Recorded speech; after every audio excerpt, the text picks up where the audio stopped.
ఇప్పుడు జిలేబీ చేస్తున్నాను. అందుకోసం ముందు 2 కప్పులు మైదా తీసుకోవాలి. ఓకే. కార్న్ ఫ్లోర్ 2 స్పూన్లు, మొక్కజొన్న పొడి ఒక 2 స్పూన్ల, పెరుగు 2 స్పూన్లే. ఓకే. పెరుగు కూడా 2 స్పూన్లు. లేకపోతే నిమ్మకాయ అయినా తీసుకోవచ్చు, నిమ్మరసం. ఓకే. ఉప్పు తగినంతనా? ఉప్పు కొంచెం, మనం స్వీట్ చేస్తున్నాం కదా, అందుకు సాల్ట్ వేసుకుంటే బాగుంటుంది. Yellow colour food colour. Yellow colour food colour. Okay. Jalebi పసుపు రావడానికే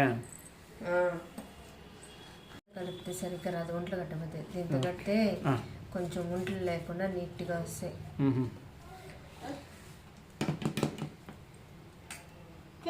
కొద్దిగా అన్ని ఒకేసారి వాటర్ పోసుకోకుండా కొద్దిగా వాటర్ పోసుకొని ఒంట్లు లేకుండా కలుపుకోవాలా.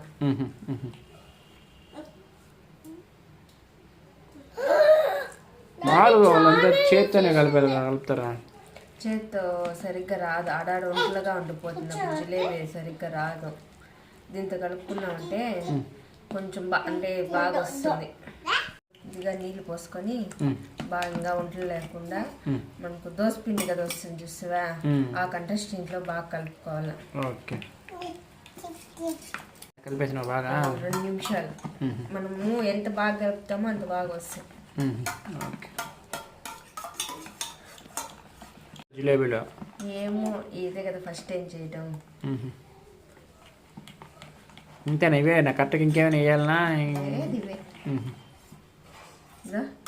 చూడు అయిపోయింది. మనకి ఇలా అన్నాల.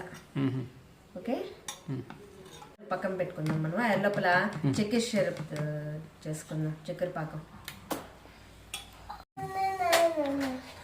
కప్పులకి మనము 1.25 కప్పు తీసుకుంటున్నాం. మనం షుగర్ తక్కువ తింటాము.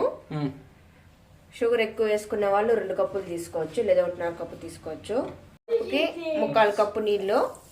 1 కప్పు కూడా అవసరం లేదా?